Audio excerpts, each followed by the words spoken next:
क्या आप जानते हैं कि भारत की स्वतंत्रता की लड़ाई में 200 साल से भी ज़्यादा का संघर्ष छिपा है। क्या आपको पता है कि हमारे देश के वीरों ने अपने प्राणों की आहुति देकर हमें स्वतंत्रता दिलाई। यह कहानी केवल लड़ाइयों और आंदोलनों की नहीं है, बल्कि असंख्य बलिदानों और अनकही कहानियों की भी है। 1757 में प्लासी की लड़ाई से शुरू हुई इस कहानी में 1947 में आज़ादी मिलने तक का सफ़र काफ़ी लंबा और चुनौतीपूर्ण था। इस दौरान हमारे देश ने महात्मा गांधी के नेतृत्व में हुए आंदोलनों, नेताजी सुभाष चंद्र बोस की आज़ाद हिंद फौज, भगत सिंह, चंद्रशेखर आज़ाद जैसे वीर क्रांतिकारियों ने बलिदान और महिलाओं की बहादुरी को देखा। इन सभी ने मिलकर हमारे स्वतंत्रता संग्राम को नई ऊंचाइयों तक पहुंचाया। इस समय अंतराल में हमारे देश ने बहुत से उतार चढ़ाव देखे, जिसमें संघर्ष, बलिदान और एकजुटता की अद्भुत कहानियां छिपी हैं। आइए इस ऐतिहासिक यात्रा पर हमारे साथ चलें और उन सभी महान व्यक्तियों को नमन करें जिन्होंने अपने जीवन की परवाह किए बिना हमें एक स्वतंत्र भारत का उपहार दिया। हम हर उस घटना और संघर्ष को याद करेंगे जो हमारी आज़ादी की राह में मील का पत्थर साबित हुई। आइए इस गौरवशाली इतिहास को जानें और गर्व से कहें कि हम भारतीय हैं। दरअसल दुनिया का एक ऐसा देश जिसकी समृद्धि और यश पूरी दुनिया को आकर्षित करता रहा, जिसकी सीमाएं पश्चिम में ईरान से लेकर पूर्व में थाईलैंड तक और उत्तर में हिमालय से लेकर दक्षिण में हिंद महासागर तक फैली थी, जिसे हम आर्यव्रत के नाम से जानते थे। आज हम एक कहानी के माध्यम से जानेंगे कि एक अखंड और आर्यव्रत देश कैसे अंग्रेजी हुकूमत का गुलाम बन गया। 1450 ईस्वी तक यूरोप और एशिया के मध्य व्यापार कुस्तुनतुनिया के मार्ग से होता था, परंतु 1453 में तुर्की के द्वारा कुस्तुनतुनिया पर कब्जा कर लिया जाता है और अब यूरोपीय व्यापारियों के द्वारा इस मार्ग से व्यापार करना संभव नहीं था, क्योंकि तुर्कों ने इस मार्ग से व्यापार के बदले भारी कर वसूलना शुरू कर दिया था, जिसका हल ढूंढना यूरोपियों के लिए आवश्यक था। इसके बाद पुर्तगाल समेत यूरोप के कई महत्वपूर्ण देशों ने हजारों नाविकों को भारत की खोज में लगा दी। इसी क्रम में नए नए आविष्कार हुए, जैसे कंपास का ज्ञान, जहाज निर्माण, दूरबीन, एस्ट्रोलैब और यहाँ तक आते आते मानचित्र में भी काफ़ी सुधार हो चुका था। इन्हीं उपकरणों के दम पर यूरोपीय नाविकों ने अटलांटिक और भूमध्य सागर में अपने जहाज उतारे। पुर्तगाली नाविक बार्थोलोम्यू डियाज भारत की खोज में निकला और 1488 ईस्वी में दक्षिण अफ्रीका के आखिरी छोर केप ऑफ गुड होप तक पहुंच गया। उसने बाकी यात्रा को न करने का फैसला किया, क्योंकि उसके आगे एक और हिंद महासागर तो दूसरी ओर अटलांटिक महासागर और सुदूर प्रशांत महासागर दिखाई दे रहा था। सागरों के इस मायाजाल को देखकर वह घबरा गया। इसके बाद एक और पुर्तगाली नाविक क्रिस्टोफर कोलंबस 1492 में भारत की तलाश करते करते अमेरिका जा पहुंचा और उसे एक नई दुनिया दिखाई दी। कोलंबस भी भारत की खोज ना कर सका। इसके बाद भी पुर्तगाली नागरिकों ने अपना साहस नहीं छोड़ा। केप ऑफ गुड होप के रास्ते होते हुए वास्को डी गामा 17 मई 1498 को भारत की जमीन कालीकट पर कदम रखने में सफल रहा। आगे कैप्टन कुक ने ऑस्ट्रेलिया के साथ साथ न्यूजीलैंड के द्वीपों का पता लगाया और इस प्रकार 1650 तक आते आते लगभग समस्त दुनिया की जानकारी यूरोप को हो चुकी थी। भारत में आने वाले यूरोपीय व्यापारियों में पुर्तगाली प्रथम थे, उसके बाद डच, अंग्रेज और फ्रेंच आते गए। दुनिया के व्यापार में किसका प्रभुत्व होगा, इसके लिए वे आपस में लड़ा करते थे। 15वीं, 16वीं, 17वीं सदी तक पुर्तगाल, स्पेन, हॉलैंड कई कारणों से कमजोर हुए और 18वीं शताब्दी के बाद दो खिलाड़ी रह गए थे, ब्रिटेन और फ्रांस। विश्व के कई हिस्सों में उनकी कंपनियां थीं। लगभग 50 कंपनियां अलग अलग देशों से व्यापार कर रही थी। इसमें एक कंपनी थी ईस्ट इंडिया कंपनी, जिसे भारत और पूर्व में व्यापार करने का अधिकार प्राप्त था। दूसरी तरफ पानीपत के प्रथम युद्ध 1526 में बाबर ने इब्राहिम लोदी को हराकर जिस मुगल वंश की नींव डाली थी, आखिर कैसे उस मुगल साम्राज्य का 18वीं शताब्दी में अंत हो गया। मुगल साम्राज्य के पतन के पीछे कई कारण रहे, जिसमें औरंगजेब की गलत नीतियां एक महत्वपूर्ण कारण था। अपने पिता शाहजहां को आगरा किले में कैद कर अपने भाई दारा शिकोह की हत्या कर 1658 में मुगल सत्ता प्राप्त करने वाला औरंगजेब मुगल साम्राज्य के लिए एक काला अध्याय साबित हुआ। दक्षिण भारत में औरंगजेब द्वारा बीजापुर, गोलकुंडा पर आक्रमण, तत्पश्चात मराठा साम्राज्य पर आक्रमण औरंगजेब की सबसे बड़ी भूत थी। 1707 में दक्षिण भारत में ही औरंगजेब की मृत्यु हो गई और उसकी मृत्यु के साथ ही मुगल साम्राज्य का गौरवशाली प्रतिष्ठा लगभग समाप्त सा हो गया। औरंगजेब की मृत्यु के बाद नादिर शाह ने करनाल युद्ध में मुगल बादशाह मोहम्मद शाह को बंदी बना लेता है। नादिर शाह के आक्रमण को कुछ ही साल बीते थे कि 1748 से 1758 के बीच अहमद शाह अब्दाली मुगल साम्राज्य पर आक्रमण कर उसकी प्रतिष्ठा को लगभग शून्य कर देता है। इस समय देश में छोटे छोटे राज्य अपने आप को स्वतंत्र घोषित कर लेते हैं। धूमिल मुगल साम्राज्य की प्रतिष्ठा का फायदा उठाकर ईस्ट इंडिया कंपनी ने अपने आप को सर्वोपरि घोषित कर लिया।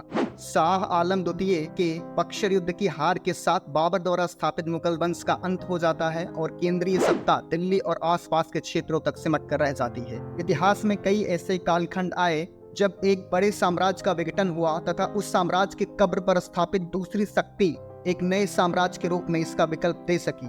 मुगल साम्राज्य के विघटन के पश्चात मराठा परिसंघ ने दक्षिण से उत्तर तक अपनी पहुंच बनाई। मराठाओं से यह उम्मीद की जा रही थी कि वे मुगल वंश के अंत का एक विकल्प प्रस्तुत करेंगे और अगली सत्ता मराठाओं के द्वारा निर्धारित होगी, लेकिन मराठा किसी भी प्रकार का विकल्प प्रस्तुत करने में पूरी तरह से असफल रहे। भारत में ब्रिटिश शक्ति और फ्रेंच शक्ति के बीच होने वाली संघर्ष, जिसे कर्नाटक युद्ध के नाम से जाना गया, बड़ी ही निर्णायक घटना सिद्ध हुई, क्योंकि इसने यह निश्चित कर दिया कि कौन सी यूरोपीय शक्ति भारत पर अपना वर्चस्व स्थापित करेगी और भारत के भविष्य का निर्धारक बनेगी। अंततः यह सिद्ध हो गया कि यह योग्यता ब्रिटिश कंपनी में ही थी। अंग्रेजों द्वारा भारत की विजय प्लासी के साथ संपूर्ण नहीं हुई थी। अगर अंग्रेजों को भारत में किसी पाश्चात्यकालीन युद्ध में पूरी तरह से पराजित कर दिया गया होता तो प्लासी का युद्ध भारत के इतिहास में एक छोटा किस्सा बनकर रह जाता। बक्सर के युद्ध ने प्लासी के युद्ध में ब्रिटिश सफलता पर मोहर लगा दी। बंगला कवि नवीन चंद्र सेन कहते हैं कि प्लासी युद्ध के बाद भारत के लिए शाश्वत दुख की काली रात का उदय हुआ और इस प्रकार कर्नाटक युद्ध, प्लासी की लड़ाई, बक्सर का युद्ध, आंग्ल मैसूर युद्ध, आंग्ल मराठा युद्ध, ब्रिटिश कंपनी अब तक भारत में अपनी सभी प्रमुख प्रतिद्वंदियों को समाप्त कर चुकी थी। अतः अब उनका निशाना मराठे थे। उत्तर पश्चिम में ब्रिटिश विस्तार की दृष्टिकोण से अफगानिस्तान, सिंध, पंजाब का राज्य आता है, जो ब्रिटिश कंपनी के लिए व्यापक आर्थिक और व्यापारिक महत्व था। इसीलिए ब्रिटिश प्रत्येक स्थिति में उस क्षेत्र पर अपना वर्चस्व स्थापित करना चाहते थे और आगे चलकर वो इस मंसूबे में पूरी तरह से सफल होते हैं। ब्रिटिश ईस्ट इंडिया कंपनी की सेना में असंतोष की भावना उत्पन्न हुई जब सुअर और गाय की चर्बी वाले कारतूस को अपनाया गया, जिससे असंतुष्ट होकर 29 मार्च 1857 को मंगल पांडे ने बैरकपुर में विद्रोह कर दिया। 8 अप्रैल 1857 को मंगल पांडे को फांसी देने की सजा ईस्ट इंडिया कंपनी को बहुत भारी पड़ी। नतीजन भारत में प्रथम स्वतंत्रता संग्राम की ज्वाला भड़क उठी। मेरठ का विद्रोह और दिल्ली पर कब्जा तो बस एक शुरुआत थी। लगभग संपूर्ण उत्तर भारत में ऐसी चिंगारी भड़की कि ईस्ट इंडिया कंपनी के पैरों के नीचे से जैसे जमीन ही खिसक गई हो। मंगल पांडे की शहादत का बदला हजारों अंग्रेजों को चुकानी पड़ी। झांसी की रानी, तात्या टोपे, राजा कुंवर सिंह जैसे वीरों ने अंग्रेजी उपनिवेशवाद की जड़ें हिला दी, लेकिन आपसी एकता की कमी और दक्षिण भारत में क्रांति के अभाव ने विजय से कोसों दूर रखा, जिससे घबराकर ब्रिटिश ने ईस्ट इंडिया कंपनी के शासन को अपने हाथों में ले लिया। कंपनी को केवल व्यापार तक सीमित कर दिया गया। ब्रिटेन में भारत सचिव के माध्यम से हिंदुस्तान में हुकूमत की नई कहानी लिखी गई। एक तरफ ईस्ट इंडिया कंपनी ने भारतीय राजाओं के शासन में अत्यधिक हस्तक्षेप ने 1857 की क्रांति को झेला, दूसरी ओर भारत में एक के बाद एक कई अकाल उत्पन्न हुए। 1760 के दशक में पहला अकाल बंगाल में पड़ा, जिसकी प्रतिक्रिया सन्यासी विद्रोह के रूप में हुई। 19वीं सदी का सबसे भयंकर अकाल, यह अकाल सबसे विनाशकारी अकाल माना जाता है, जिसमें लगभग 50 लाख लोग मारे गए। 1857 की क्रांति के बाद भारत में ईस्ट इंडिया कंपनी की हालत काफी खस्ती हो चुकी थी। ब्रिटिश शासन ने अपना पूरा ध्यान ईस्ट इंडिया कंपनी को पुनः संवारने और भारत में स्थापित उपनिवेशवाद को जारी रखने पर अपना ध्यान केंद्रित किया। भारत की भूखी और लाचार जनता अकाल की त्रासदी से गुजर रही थी। उसी बीच 1885 में ए.ओ. ह्यूम ने इंडियन नेशनल यूनियन की स्थापना की, जिसे दादा भाई नौरोजी के सुझाव पर कांग्रेस नाम दिया गया। इस संस्था ने भारतीयों के हक के लिए आवाज उठाना शुरू किया। हालांकि कांग्रेस से पहले कई अन्य संस्थाएं भी थीं, जिन्होंने आज़ादी की प्रारंभिक लड़ाई में एक महत्वपूर्ण योगदान दिया था। इन संस्थाओं में जैसे बंगाल में Bengal British India society, British Indian association, Calcutta student association और मुंबई में मुंबई एसोसिएशन, पुणे सार्वजनिक सभा, मद्रास में मद्रास महाजन सभा, लंदन में ईस्ट इंडिया एसोसिएशन। इसमें कोई शक नहीं था कि स्वतंत्रता संग्राम की हिलोरे लेती इस महानदी में बहुत ही अन्य धाराएं भी जाकर मिलती थीं और भारतीय राष्ट्रीय कांग्रेस इसके मुख्य धारा तो थी ही, लेकिन वह धारा अकेली धारा नहीं थी। दूसरी ओर लॉर्ड डफरिन कांग्रेस के बढ़ते लोकप्रियता से परेशान हो चुका था।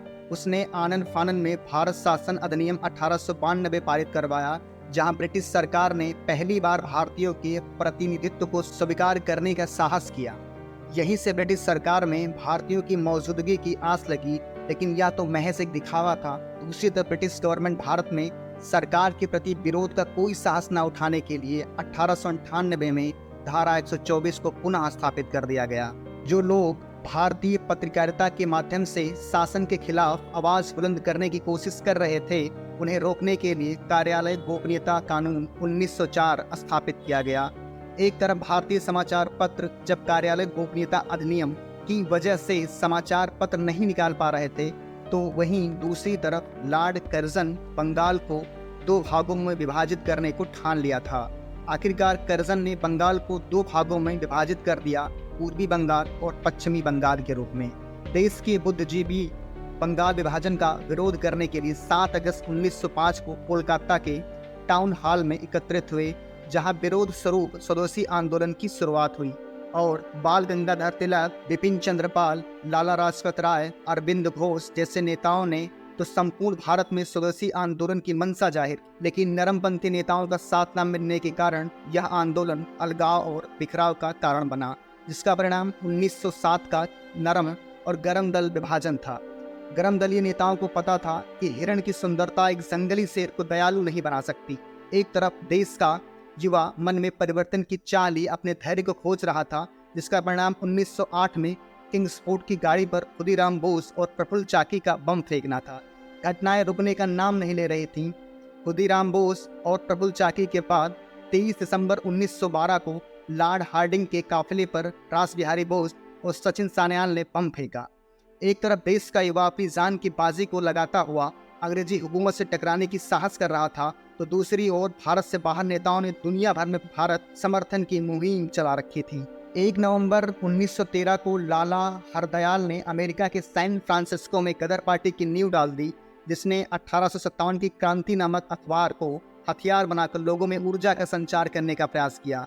बर्लिन में वीरेंद्रनाथ चट्टोपाध्याय और भूपेंद्रनाथ दत्त भारत में परिवर्तन की मशाल जला रखी थी। इसी बीच 1915 में मोहनदास करमचंद गांधी के रूप में एक महान व्यक्ति ने भारत में वतन वापसी की। 1915 में महात्मा गांधी के आगमन से भारतीयों में एक आस जगी कि उनकी समस्याओं के लिए कोई आवाज उठा सकता है। इसी आस को लिए राजेंद्र प्रसाद समेत कई नेता चंपारण नील समस्या को लेकर गांधी जी के पास पहुंचे, जहां किसानों से जबरन नील की खेती कराई जा रही थी। गांधी जी ने चंपारण में पहुंचकर अपना पहला सत्याग्रह किया, जिसे चंपारण सत्याग्रह के नाम से जाना जाता है। यह भारत के किसी भी कोने में अंग्रेजों के खिलाफ पहली जीत थी। इसके बाद पूरे भारत में महात्मा गांधी की गूंज सुनाई देने लगी। लोगों की समस्याओं के पहले और आखिरी मसीहा गांधी जी ही नजर आते थे। गांधी जी किसानों के बाद अहमदाबाद मिल में मजदूरों के साथ खड़े हुए, जिससे अंग्रेजी शासन सदमे में आ गई। अब गांधी जी एक उम्मीद बन गए थे भारत के। उधर प्रथम विश्व युद्ध में अंग्रेज भारतीयों को झोंकना चाहते थे, लेकिन उम्मीदों से कम लोगों ने प्रथम विश्व युद्ध में जाना पसंद किया, जिसके कारण अंग्रेजी हुकूमत सिडनी रॉबर्ट की अध्यक्षता में रॉबर्ट अधिनियम को पारित कर दिया, जहां बिना वकील और बिना दलील के लोगों को जेल में ठूसा जा रहा था, जिसका पूरे देश में विरोध किया जा रहा था। 1916 में गठित होम रूल लीग के सदस्य मुखर होकर अंग्रेजी हुकूमत का विरोध कर रहे थे। 13 अप्रैल 1919 को अमृतसर के जलियांवाला बाग में अंग्रेजी हुकूमत के काले कानून का विरोध करने के लिए हजारों लोग इकट्ठा हुए। तब जनरल डायर अपनी कायरता का परिचय देते हुए शांतिपूर्ण तरीके से विरोध कर रहे लोगों पर गोलियां चलाने का आदेश दे दिया, जहां महिलाओं, बच्चों समेत सैकड़ों लोग मारे गए और जिसकी पूरे भारत में निंदा की गई। लेकिन अंग्रेजी हुकूमत ने उल्टा डायर को सम्मानित किया। रविंद्रनाथ टैगोर ने कहा, समय आ गया है जब सम्मान के तमगे अपमान के भेदों के संदर्भ में हमारे कलंक को सुस्पष्ट कर देते हैं। जहाँ तक मेरा प्रश्न है, मैं सभी विशेष उपाधियों से रहित होकर अपने देशवासियों के साथ खड़ा होना चाहता हूँ। 1919 में तुर्की में खलीफा का पद समाप्त करने के लिए भारत समेत पूरी दुनिया में विरोध किया जा रहा था। मौका बनाते हुए गांधी जी ने हिंदू मुस्लिम एकता को बनाए रखने के लिए खिलाफत आंदोलन में अली बंधुओं का साथ दिया, लेकिन कमाल पाशा नेतृत्व में तुर्की में खलीफा पद को हटाकर धर्मनिरपेक्ष राज्य की स्थापना करने के साथ ही यह आंदोलन धीरे धीरे भारत में भी समाप्त हो गया। इसी बीच 1920 में कोलकाता में विशेष अधिवेशन द्वारा असहयोग आंदोलन की शुरुआत महात्मा गांधी ने की, जिसमें स्कूली छात्रों, वकीलों, मजदूर सभी से सरकार के कार्यों में सहयोग करने को मना कर दिया गया। लेकिन 4 जून 1922 में गोरखपुर की चौरा चौरी गाँव में अचानक उग्र भीड़ द्वारा थाने में आग लगा देने से कई पुलिसकर्मियों की मृत्यु हो गई, जिससे आहत होकर महात्मा गांधी ने असहयोग आंदोलन वापस ले लिया। इस घटना के बाद विभिन्न लोगों ने अपनी प्रतिक्रियाएं जाहिर की, जैसे लाला लाजपत राय ने कहा, किसी एक गांव के पाप के कारण सारे देश को दंडित करना कहां तक न्यायसंगत है। वहीं सुभाष चंद्र बोस ने कहा, ऐसे अवसर पर जब जनता का हौसला बहुत ऊंचा था तब पीछे लौटने का आदेश देना राष्ट्रीय संकट से कम नहीं है। मोतीलाल नेहरू ने कहा, यदि कन्याकुमारी के एक गांव ने अहिंसा का पालन नहीं किया तो इसकी सजा हिमालय के एक गांव को क्यों मिलनी चाहिए। गांधी जी के फैसले को थोड़ी बहुत प्रतिक्रिया के बाद सभी ने स्वीकार कर लिया और इस तरह पहला असहयोग और नागरिक अवज्ञा आंदोलन समाप्त हो गया। लेकिन दूसरी ओर देश के युवाओं में आर या पार के विचार ने जन्म ले लिया। उत्तर प्रदेश के कानपुर में हिंदुस्तान रिपब्लिक एसोसिएशन की स्थापना की गई, जिसमें चंद्रशेखर आजाद, राजगुरु भगत सिंह, बटुकेश्वर दत्त और राम प्रसाद बिस्मिल जैसे युवा शामिल थे। 9 अगस्त 1924 को हिंदुस्तान रिपब्लिक एसोसिएशन के सदस्यों ने सहारनपुर लखनऊ पैसेंजर ट्रेन को लखनऊ के निकट काकोरी नामक स्थान पर हथियार भरी ट्रेन को लूट लिया गया, जिसे इतिहास में काकोरी कांड के नाम से जाना जाता है। सरकारी हथियार लूटे जाने से ब्रिटिश ईस्ट इंडिया कंपनी बौखला गई और उसने हिंदुस्तान रिपब्लिक एसोसिएशन के 4 सदस्यों को, जिसमें राम प्रसाद बिस्मिल को फैजाबाद में, राजेंद्र प्रसाद लहड़ी को गोंडा में, अशफाक उल्लाह खान को गोरखपुर में और रोशन सिंह को इलाहाबाद की जेल में फांसी के फंदे पर लटका दिया। लेकिन इससे हिंदुस्तान रिपब्लिक एसोसिएशन के सदस्यों का हौसला कम ना हुआ। पूरे देश को वो पंक्तियां आज भी याद हैं जब राम प्रसाद बिस्मिल ने कहा था कि सरफरोशी की तमन्ना अब हमारे दिल में है, देखना है जोर कितना बाजुए कातिल में है। इसके बाद हिंदुस्तान रिपब्लिकन के वीर जवान भगत सिंह, चंद्रशेखर आजाद और राजगुरु ने मिलकर 17 दिसंबर 1928 को सैंडर्स की हत्या कर दी। इसी हिंदुस्तान रिपब्लिक एसोसिएशन के सदस्य बटुकेश्वर दत्त और भगत सिंह ने 8 अप्रैल 1929 को केंद्रीय विधानसभा में बम फेंककर अंग्रेजों को जगाने की कोशिश की, जिसे ब्रिटिश हुकूमत ने लाहौर कांड नाम दिया और इस कांड के अंतर्गत चंद्रशेखर आजाद के अतिरिक्त सभी क्रांतिकारियों को गिरफ्तार कर लिया गया। राजगुरु, बटुकेश्वर दत्त और भगत सिंह पर लाहौर षड्यंत्र केस के अंतर्गत मुकदमा चलाया गया और 23 मार्च 1931 को भारत के 3 वीर सपूतों ने हंसते हंसते फांसी के फंदे को चूम लिया। इस खबर को सुनने के बाद संपूर्ण भारत के लोगों में मातम जैसे उदासी छा गई। महात्मा गांधी और लॉर्ड इरविन के बीच भगत सिंह को बचाने के लिए काफी वार्ता हुई, लेकिन इरविन ने गांधी जी के इस निवेदन को सर से खारिज कर दिया था। ब्रिटिश सरकार द्वारा गठित साइमन कमीशन, जिसे भारत शासन अधिनियम 1919 में हुए परिवर्तन की रिपोर्ट देने के लिए भारत भेजा गया था, उस साइमन कमीशन आयोग में सभी सदस्य अंग्रेजी सदस्य थे। इस आयोग में कोई भारतीय न होना विरोध का सबसे बड़ा कारण था। पंजाब में संघवादी और मद्रास में जस्टिस पार्टी ने साइमन कमीशन का स्वागत करने का निर्णय देश में निष्ठा से जुड़े हजारों क्रांतिकारियों का अपमान था। जब भारत में साइमन कमीशन रिपोर्ट को अस्वीकार कर दिया गया तो तत्कालीन भारत सचिव ने सर्वमान्य संविधान तैयार करने की चुनौती पेश कर दी, जिसे मोतीलाल नेहरू ने दोनों बाहें फैलाकर स्वागत किया। नेहरू रिपोर्ट के रूप में भारत सचिव को थप्पड़ मारा। इस नेहरू रिपोर्ट से मुस्लिम लीग ने अपने आप को अलग कर लिया और मोहम्मद अली जिन्ना ने 14 सूत्रीय रिपोर्ट को पेश किया। इस बिखराव को ध्यान में रखते हुए ब्रिटिश हुकूमत ने नेहरू रिपोर्ट को मानने से इनकार कर दिया। इसके बाद महात्मा गांधी ने सविनय अवज्ञा आंदोलन की बिगुल फूंक दी। इस आंदोलन में समंदर के किनारे नमक बनाकर ब्रिटिश हुकूमत के कानून को तोड़ने की चुनौती दी गई। इसके बाद महात्मा गांधी को गिरफ्तार कर लिया जाता है और पूरे देश में आक्रोश की लहर दौड़ पड़ती है। आगे भारत में मार्शल लॉ लागू कर दिया जाता है और देश के लगभग सभी नेताओं को गिरफ्तार कर लिया जाता है। एक और जहां इस तरह के आंदोलन में लोग अपने धैर्य को छोड़ रहे थे, दूसरी ओर लोग आंदोलन को लोकप्रिय बनाने के लिए लड़कों की बानर सेना और लड़कियों की मंजरी नामक सेना का गठन कर रहे थे। बंगाल में सूर्यसेन के नेतृत्व में एक विशाल आंदोलन की शुरुआत की गई। सूर्यसेन की नेतृत्व वाली टीम में प्रतिलता वदेदार, कल्पना दत्त, सुनीता चौधरी, शांति घोष नामक छात्राएं भी शामिल हुई, जो सबने अवज्ञा आंदोलन में अपनी प्राणों की आहुति देकर सदा के लिए इतिहास में अमर हो गईं। देश के सबसे बड़े दल कांग्रेस द्वारा प्रथम गोलमेज सम्मेलन में जाने से मना कर देने पर बिना किसी परिणाम के समाप्त कर दिया गया। फिर अंग्रेजी हुकूमत ने गांधी जी को रिहा कर दिया। महात्मा गांधी ने पुनः वापस सबने अवज्ञा आंदोलन को शुरू कर दिया, जिसके बाद अंग्रेजी हुकूमत साम दाम दंड भेद पर उतर आई। देश भर के नेताओं को गिरफ्तार कर लिया गया, उनकी संपत्तियां जब्त कर ली गईं और देश में अध्यादेश का शासन बना दिया गया। इस बीच ब्रिटिश इंडिया गवर्नर ने भारत शासन अधिनियम 1935 को पारित कर दिया।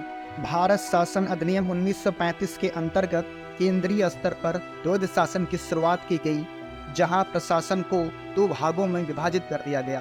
भारतीय राजाओं को मिलाकर एक अखिल भारतीय संघ के निर्माण करने का भी निर्णय लिया गया। फिर समय करवट लिया और 1 सितंबर 1939 को जर्मनी द्वारा पोलैंड पर हमले के साथ ही द्वितीय विश्व युद्ध की शुरुआत हो गई। इस युद्ध में जर्मनी पूरे आक्रमण के साथ यूरोप में एक के बाद एक देश को पराजित करता जा रहा था। एक और फ्रांस जैसी महाशक्ति का पतन हो रहा था, दूसरी ओर सोवियत संघ जैसे देश पर जर्मनी के आक्रमण ने ब्रिटेन में एक ऐसा डर पैदा कर दिया जिस पर पार पाना बिना भारतीयों के नामुमकिन था।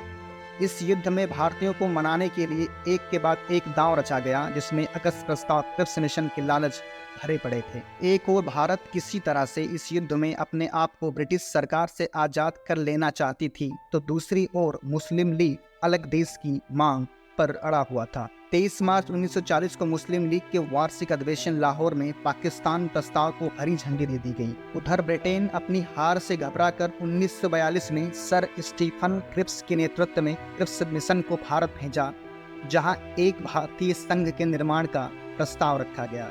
इसमें राजाओं को स्वतंत्र होकर संघ बनाने की आज़ादी भी दी गई और इसी मसले को लेकर कांग्रेस ने क्रिप्स मिशन को पूरी तरीके से अस्वीकार कर दिया। एक ओर क्रिप्स मिशन को अस्वीकार कर दिया गया तो दूसरी ओर भारत में भारत छोड़ो आंदोलन की लौ फैल गई। हालांकि 9 अगस्त 1942 को ही सुबह सुबह सभी प्रमुख कांग्रेसी नेताओं को गिरफ्तार कर लिया गया। इसके बाद बचे हुए लोगों ने भूमिगत गतिविधियों को जारी रखा। जयप्रकाश नारायण, राम मनोहर लोहिया, आसिफ अली, उषा मेहता जैसे नेताओं ने भूमिगत रेलवे स्टेशन की स्थापना की, तो दूसरी ओर बलिया में चिंटू पांडे के नेतृत्व में 1 सप्ताह के लिए समानांतर सरकार की स्थापना कर दी गई। वहीं तमलुक, मिदनापुर, पश्चिम बंगाल में सरकार की स्थापना हुई। महाराष्ट्र के सामने नाना पाटिल ने अंग्रेजों के खिलाफ भारत छोड़ने का आदेश दे दिया। दूसरी ओर जर्मनी का साथी जापान दक्षिण एशिया में एक के बाद एक देश को जीतता हुआ भारत की ओर बढ़ रहा था। ऐसे में अब ब्रिटिश सरकार को अपनी हार तय लग रही थी। आनन फानन में ब्रिटिश सरकार ने घोषणा किया कि यदि भारत द्वितीय विश्व युद्ध में ब्रिटेन का साथ देता है तो हम भारत को आज़ाद कर देंगे। भारत में द्वितीय विश्व युद्ध में ब्रिटेन का साथ देने का निर्णय लिया और अंततः ब्रिटेन, फ्रांस, अमेरिका और सोवियत संघ की जीत हुई। भारत में अंग्रेजों के खिलाफ सबसे बड़े आंदोलन को देखते हुए और मित्र राष्ट्रों के दबाव के कारण ब्रिटेन को 15 अगस्त 1947 को आज़ाद करने पर मजबूर होना पड़ा। 15 अगस्त 1947 की मध्य रात्रि को देश ने अपने आप को अंग्रेजी चंगुल से आज़ाद कर लिया। आज़ादी मिलने की 75 साल बाद भी आज हम स्वतंत्रता संग्राम के इतने करीब हैं कि इसके उत्साह को आज भी महसूस कर सकते हैं।